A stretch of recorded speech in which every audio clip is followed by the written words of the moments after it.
Prime accounting सोलुसनको यो विशुद्ध technician सम्बन्धी र यो विशुद्ध एकाउन्ट सम्बन्धी ट्रेनिङ प्रोग्राम हेरिरहनु हुने सम्पूर्ण दर्शक दीर्घामा म हार्दिक अभिवादन स्वागत गर्न चाहन्छु। आज मैले यहाँहरूलाई व्यवसायको D3 रिटर्न इन्ट्री कसरी गर्ने भन्ने सन्दर्भमा एउटा भिडियो लिएर उपस्थित भएको छु। यो भिडियो सुरुदेखि अन्तिमसम्म हेर्नुहोला र यदि सब्स्क्राइब गर्नुभएको छैन भने सब्स्क्राइब गर्नुहोला। हामी प्रत्येक दिन यस्तै जानकारीमूलक भिडियोहरू यहाँहरूलाई प्रस्तुत गर्दै आइरहेका छौँ।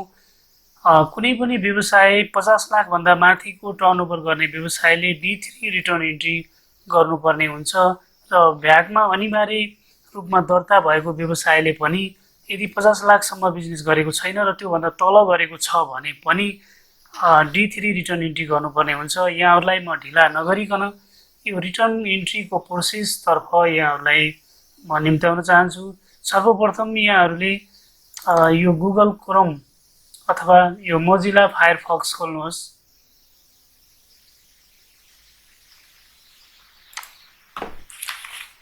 त्यसपछि एड्रेस बारमा www.ird.gov.np लगइन गर्नुहोस्।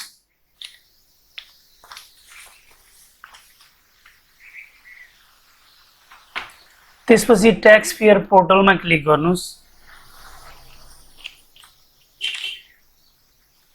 त्यसपछि इन्कम ट्याक्समा D3 रिटर्न इन्ट्री लेखिएको छ, D1, D2, D3 लेखिएको छ। हामी D3 को काम गर्दैछौँ, त्यसैले D3 रिटर्न इन्ट्रीमा क्लिक गर्नुहोस्। त्यसपछि बिजनेसको प्यान नम्बर अथवा भ्याट नम्बरलाई टाइप गर्नुहोस्।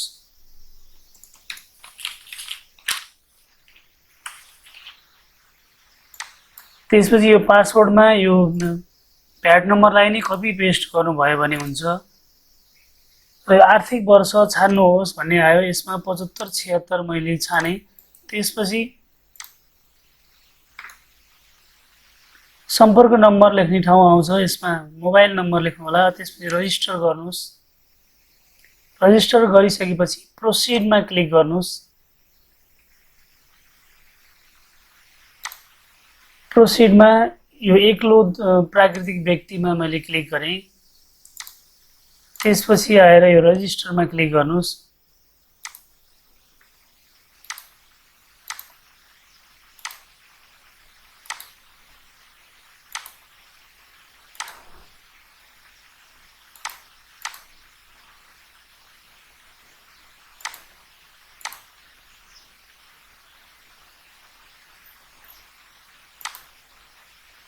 रजिस्टरमा क्लिक गरिसकेपछि एउटा समिसन नम्बर जेनेरेट हुन्छ।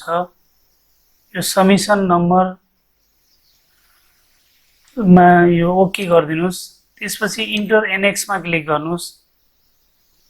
त्यसपछि बिजनेसको सम्पूर्ण बिक्री अथवा सेवाबाट जे प्राप्त भएको छ इन्कमलाई राख्नको लागि अनुसूची 5 मा क्लिक गर्नुपर्ने हुन्छ। यो प्लस लेखेको बटनमा क्लिक गर्नुहोला। त्यसपछि करको किसिममा क्लिक गरेर यो साधारण व्यवसायमा चुज गर्ने। त्यसपछि यो दफा 2 मा छ व्यापारिक मौजातको निसर्गबाट प्राप्त रकम, दफा 7(2) ख लेखेको छ। यसमा मैले यो बिजनेसले वर्षभरिमा आर्जन गरेको बिक्रीको अमाउन्टलाई मैले टाइप गरेँ। यहाँहरूले पनि व्यवसायको वर्षभरिको सेल्स भोल्युमलाई टाइप गर्नुहोला। त्यसपछि मैले दफा 19 मा कस्ट अफ गुड्स सोल्डलाई टाइप गरेँ।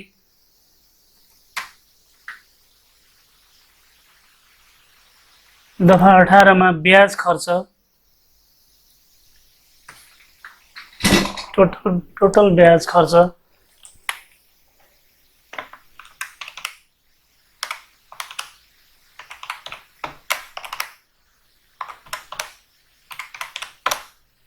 यसमा ब्याज खर्च टाइप गर्नुहोला। त्यसपछि दफा 25 मा अपरेटिङ एक्सपेन्सेस 5000 रहेछ, यो टाइप भयो। दफा 23 मा डिप्रिसिएसनको अङ्क टाइप गर्नुहोला।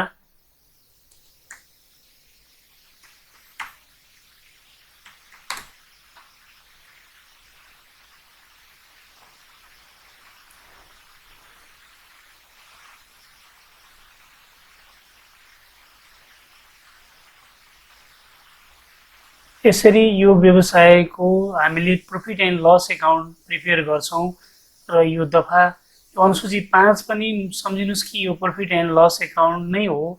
यसमा जम्मामा आयो यो 2,27,938 रुपैयाँ 12 पैसा लसमा देखियो र हाम्रो प्रॉफिट एन्ड लस एकाउन्टमा पनि यही नै अमाउन्ट छ। अब यसलाई सेभ गर्नुस्, सेभमा क्लिक गर्नु होला, ओके गरिदिनुस्। पछाडि गएर अनुसूची तय गर्न यहाँ क्लिक गर्नुहोस् मा क्लिक गर्नु होला, यस गरिदिनुस्। त्यसपछि अनुसूची 1 मा जानु पर्यो। अनुसूची 1 मा हामीले अनुसूची 5 मा बिक्रीको अङ्क राख्यौं, त्यसपछि अन्य खर्चहरू राख्यौं, सबै कुराहरू समावेश गर्यौं, त्यो जस्ताको तस्तै यहाँ आउँछ। त्यसपछि करयोग्य आय यो वार्षिक 4 लाख भन्दा माथि नाफा कमाएको भए यसमा ट्याक्स लायबिलिटीहरू सिर्जना हुन्थ्यो।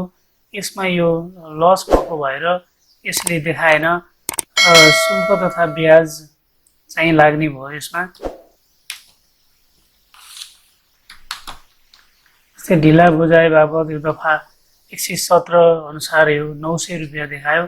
अब सेभ एनेक्स गरिदिनु होला। यसमा यदि 4 लाख भन्दा माथि नाफा भएको भए 10% ले चाहिँ 1 लाख सम्मको ट्याक्स लायबिलिटी जेनेरेट हुन्थ्यो भने त्यो भन्दा माथि थप 2 लाख सम्म 20% ले ट्याक्स लायबिलिटी जेनेरेट हुन्थ्यो, अटोमेटिक रूपमा यहाँ लिन्थ्यो। र त्यसभन्दा पनि माथि 7 लाख भन्दा माथि 20 लाख सम्म चाहिँ 30% ले ट्याक्स लायबिलिटी जेनेरेट हुन्थ्यो भने 20 लाख भन्दा माथि जतिसुकै आम्दानी व्यवसायले गरे पनि नेट प्रॉफिट कमाए पनि त्यसमा 36% ले ट्याक्स लायबिलिटी जेनेरेट हुन्छ। अब यसलाई सेभ एनेक्स 1 गरिदिनु होला। सक्सेसफुली सेभ भयो। यसमा हामीले ट्याक्स लायबिलिटी कति जेनेरेट भयो भन्ने कुरा मात्रै हेर्न सक्छौं। यो डाटाहरू हामीले चेन्ज गर्न सक्दैनौं, यो अटोमेटिक रूपमा सिस्टमले नै यसलाई लिन्छ। पछाडि गएर अनुसूची तय गर्न यहाँ क्लिक गर्नुहोस् मा क्लिक गर्नुहोस्, त्यसपछि यस गरिदिनुस्। त्यसपछि अनुसूची 10 मा कर मिलान सम्बन्धी विवरण राख्ने भन्नेमा क्लिक गर्नुहोस्।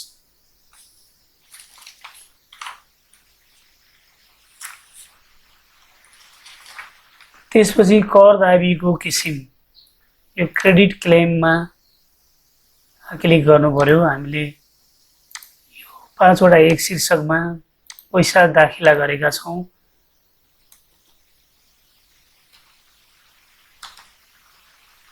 बैंकको नाम ग्लोबल आईएमई बैंक, दाखिला मिति 2077 साल 3 महिना 1 गते, दाखिला अमाउन्ट 800 रुपैयाँ दाखिला भएको छ। त्यसरी नै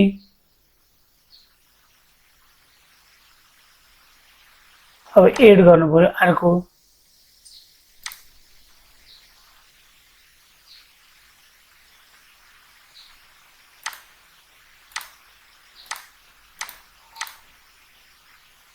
दस 74 1188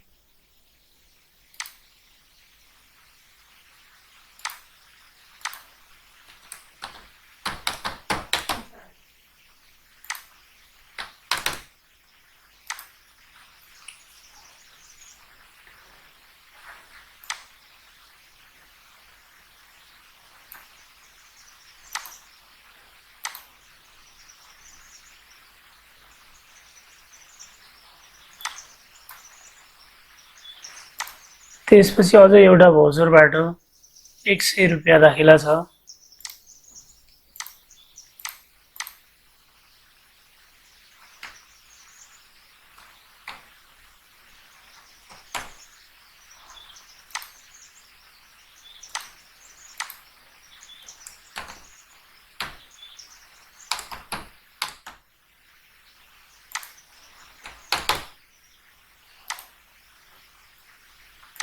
यसरी हामीले 900 रुपैयाँ दाखिला गरेको निस्सालाई हामीले यो क्रेडिट क्लेम अनुसूची 10 मा बिजनेसले जति पनि ट्याक्स तिर्छ अथवा एडभान्स ट्याक्सको रूपमा पौष मसान्तमा 40% ट्याक्स तिरेको होस् या चैत मसान्तमा बाँकी 30% ट्याक्स तिरेको होस्, 70% को भित्रमा ट्याक्स तिरिसकेका हुन्छ र असार मसान्तमा अर्को किस्ता 30% तिरिसकेका हुन्छ। त्यो सबै कुराहरूलाई यहाँ यो अनुसूची 10 मा आएर हामीले क्रेडिट क्लेम गर्नुपर्ने हुन्छ।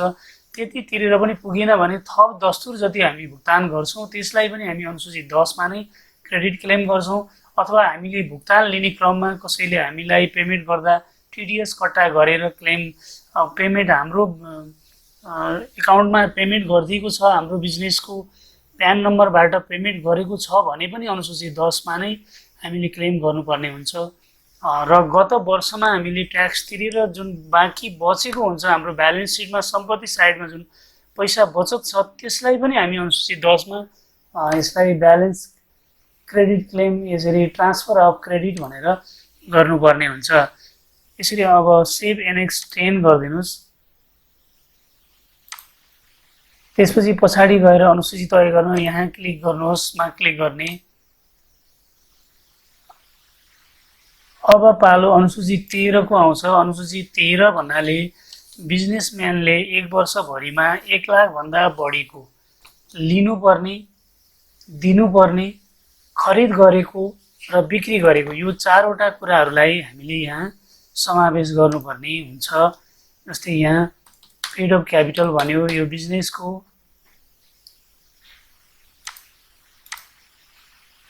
पेड अफ क्यापिटल भयो, चुक्ता पुँजी। गत वर्षको नाफा मैले यहाँ टाइप गरेँ, यो वर्षको मुनाफा माइनसमा छ, मैले यसलाई यहाँ राखेँ।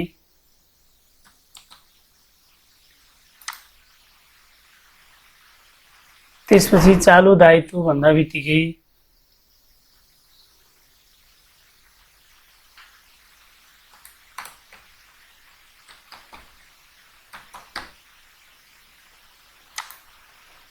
यो करेन्ट लायबिलिटी, ब्यालेन्स सिटको करेन्ट लायबिलिटीलाई यहाँ टाइप गर्ने। त्यसपछि स्थिर सम्पत्ति एसेट ल्यान्ड भन्यो, यसमा ल्यान्ड परेन। डिप्रिसिएबल एसेट भन्यो, डिप्रिसिएबल एसेटमा यहाँ ह्रासयोग्य सम्पत्तिलाई पनि हामी यहाँ टाइप गर्छौँ। र हाम्रो ब्यालेन्स सिटमा इन्भेस्टमेन्टमा केही रकमहरू राखिएको छ भने यसलाई यो लगानीमा राख्नु पर्यो। व्यापारिक मौजदार चालु सम्पत्ति भन्यो, यहाँ यसले क्लोजिङ स्टकलाई टाइप गर्न भन्यो, यहाँ क्लोजिङ स्टक राखौँ।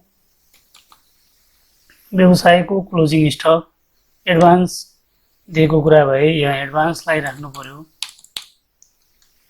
त्यसपछि रिसिभेबलको कुराहरू अन्य अदर करेन्ट एसेट भन्यो, यहाँ चाहिँ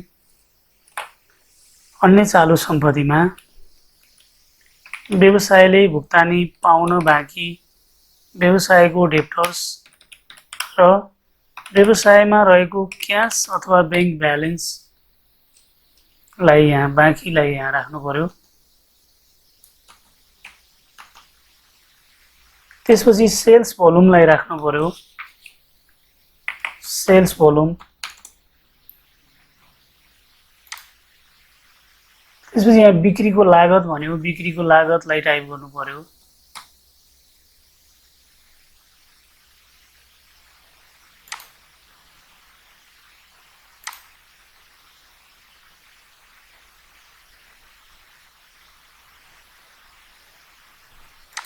यहाँ ह्रास खर्च,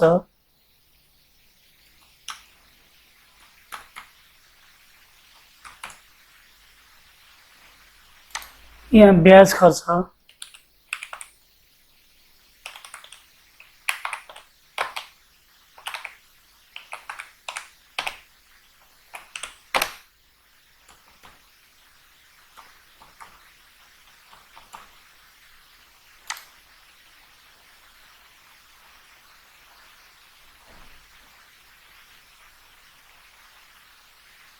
र यहाँ अपरेटिङ एक्सपेन्सेस गरेर हाम्रो जुन प्रॉफिट एन्ड लस एकाउन्टमा पनि कर अघिको मुनाफा यति नै लसमा देखेको थियो र यहाँ पनि यही नै देखियो। र व्यवसायले 1 लाख भन्दा बढीको मैले अघि पनि उद्घोष गरिसकेँ, 1 लाख भन्दा माथि बिक्री गर्न सक्छ, खरिद गर्न सक्छ, लिनुपर्ने हुन सक्छ, दिनुपर्ने हुन सक्छ। यो प्लस बटनलाई यहाँले क्लिक गर्नु होला। यसरी यहाँ स्थायी लेखा नम्बर लेखेर यो व्यवसायको नाम अटोमेटिक आउँछ। यो सुरुको लिन बाँकी दिन बाँकी रकम यहाँ लेख्ने, अनि त्यसपछि अन्य कुराहरू यहाँ चाहिँ पुँजीगत सामान खरिद छ भने पनि लेख्नु पर्यो। यो वर्षको सेवा बिक्री यदि बिक्री हो भने र वर्षको अन्तिममा लिन बाँकी दिन बाँकी लेखेर अपडेटमा क्लिक गर्नुभयो भने यो कुराहरू अपडेट हुँदै जान्छ र यो लिस्टमा देखिन्छ। फेरि नेक्स्ट एन्ट्रीका लागि पुनः प्लस गर्नु होला र त्यसमा चाहिँ हामीले जस्तै बेचेका छौँ भने कसलाई बेच्यौँ, बिजनेसम्यानको प्यान नम्बर अथवा भ्याट नम्बर यहाँ टाइप गर्ने।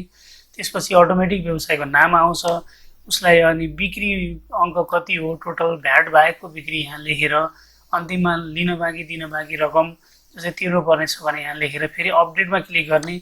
पुनः यसरी नै कसैसँग खरिद गरेका छौँ भने खरिदकर्ताको यहाँ भ्याट नम्बर लेखेर त्यसपछि टोटल खरिद अमाउन्ट, अन्य सामान खरिदमा यहाँ टोटल यहाँ खरिदको अमाउन्ट लेख्ने र त्यसपछि हामीले भुक्तान दिन बाँकी रकमलाई यहाँ लेखेर फेरि अपडेटमा क्लिक गर्दै गयौँ भने यसरी 100औं नम्बरसम्म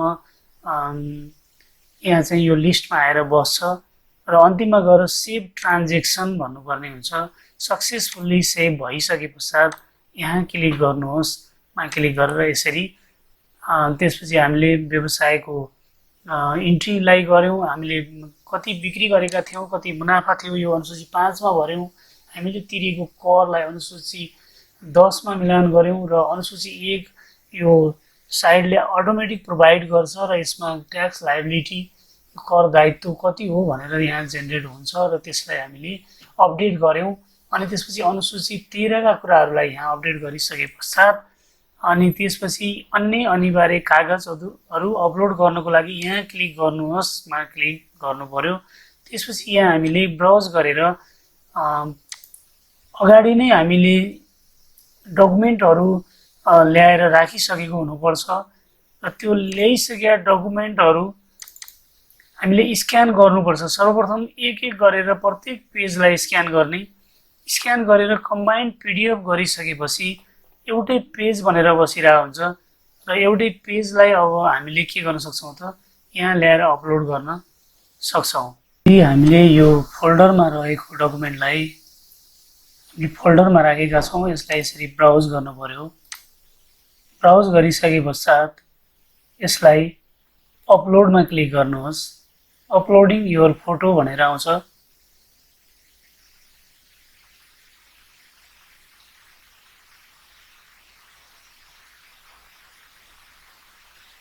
अपलोड भइरहेछ।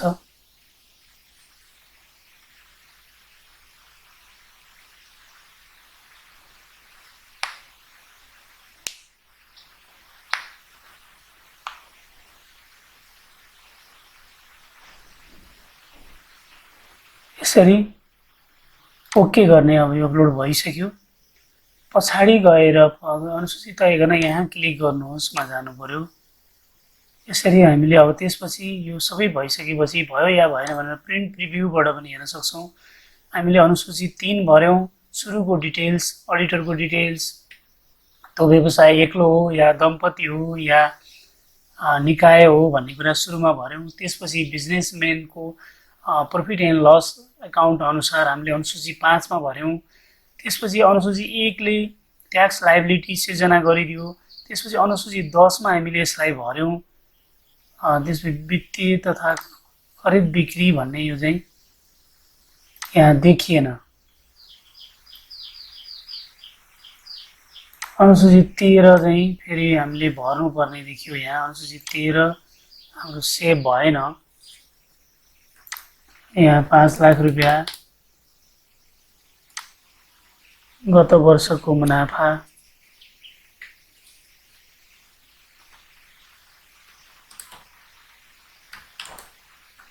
यो वर्षको मुनाफा,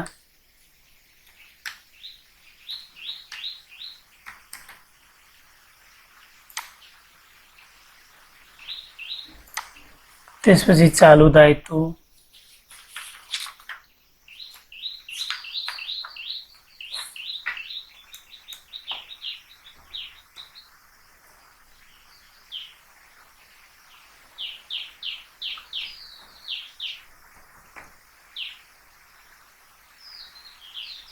depreciable assets,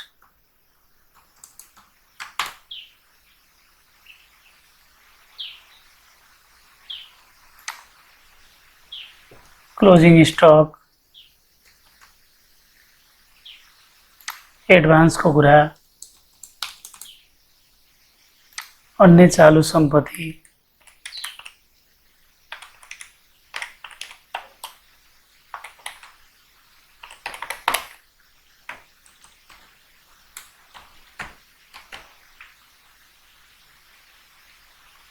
बिक्री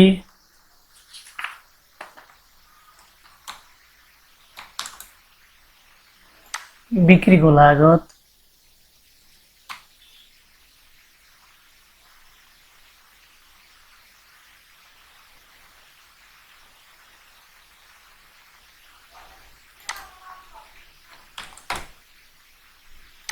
अदर एक्सपेन्सेस यसमा डिप्रिसिएसन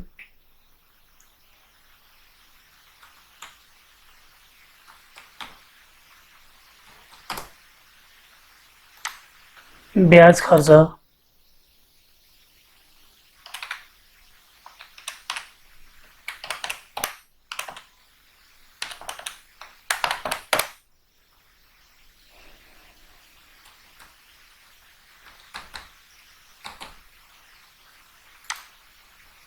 यसरी यो हुन आयो। अब यसलाई सेभ गर्नु पर्यो। सक्सेसफुली सेभ भन्यो। यदि यो व्यवसायले 1 लाखभन्दा माथिको कारोबारहरू लिनुपर्ने दिनुपर्ने गरेको छ भने यो प्लसमा क्लिक गरेपछि यहाँ प्यान नम्बर आउँछ र यसलाई अपडेट गर्दै गर्दै जानुपर्ने हुन्छ।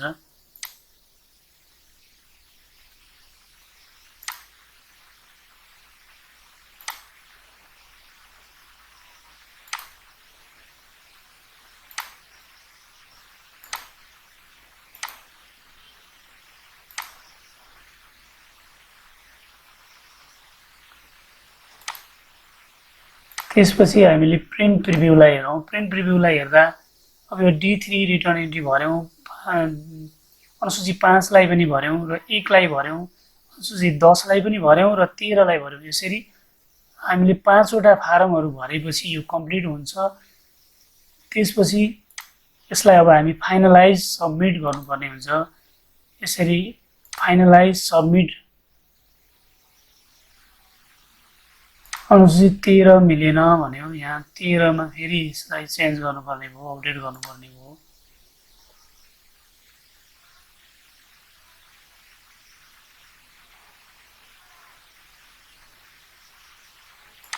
एक 72,300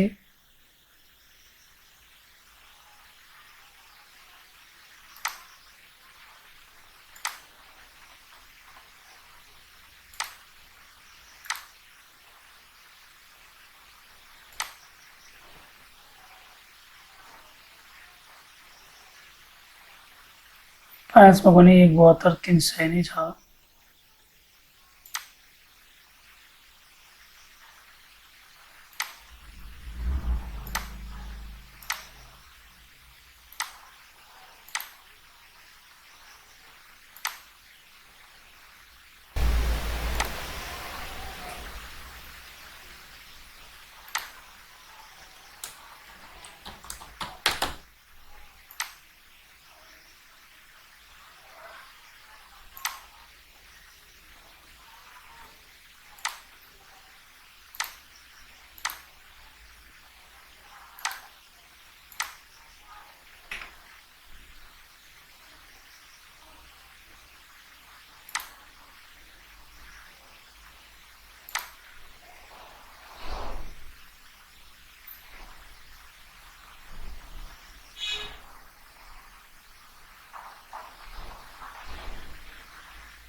यसरी फाइनलाइज सबमिट भयो। हामीलाई यो समिसन नम्बर प्राप्त भयो। समिसन नम्बर 770023259843 77 2 0 23 25 98 43 भयो। यसलाई ओके गर्नु पर्यो।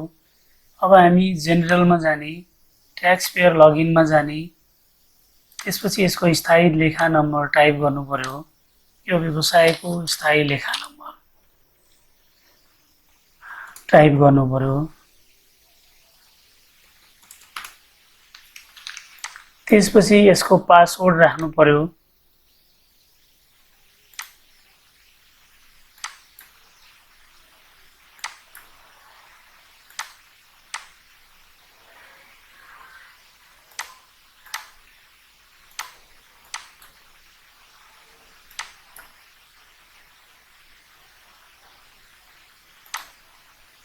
अब यो लगइन भयो। लगइन भएपछि हामी भेरिफिकेसनमा क्लिक गर्नु पर्यो। भेरिफिकेसनमा गएर यो मोड्युल लेखेको ठाउँमा सिलेक्टमा D3 रिटर्न इन्ट्री भन्नु पर्यो। त्यसपछि यो सबमिटेड यो लिस्टमा देखाउँछ र हामीले समिसन नम्बर 23 25 98 यसरी यो राखेर यसको अगाडि क्रसर राखेर यो ट्याब बटनलाई एकचोटि ट्याब बटनलाई क्लिक गर्यौँ भने यो भेरिफाईको ठाउँ आउँछ र हामी भेरिफाईमा यसरी क्लिक गर्न सक्छौँ। ई रिटर्न भेरिफाइड सक्सेसफुल्ली भनेर दियो। त्यसपछि हामी प्रिभ्यूमा जान सक्छौँ। प्रिभ्यूमा गइसकेपछि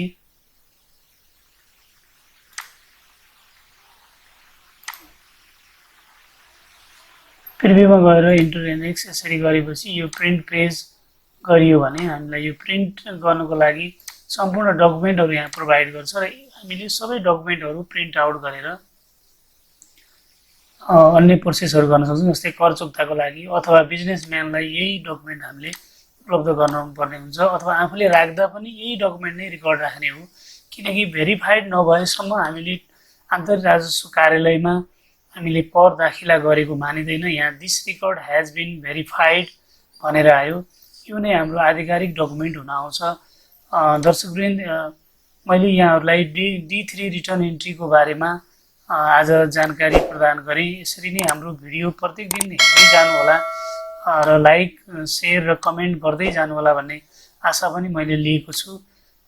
यसरी नै हामी प्रत्येक दिन एकाउन्टसँग रिलेटेड कुराहरू पनि हामीले जानकारीहरू पनि ट्रेनिङहरू पनि उपलब्ध गराउँदै आइरहेको बेहोरा अनुरोध गर्दै आजलाई बिदा चाहन्छु। नमस्कार।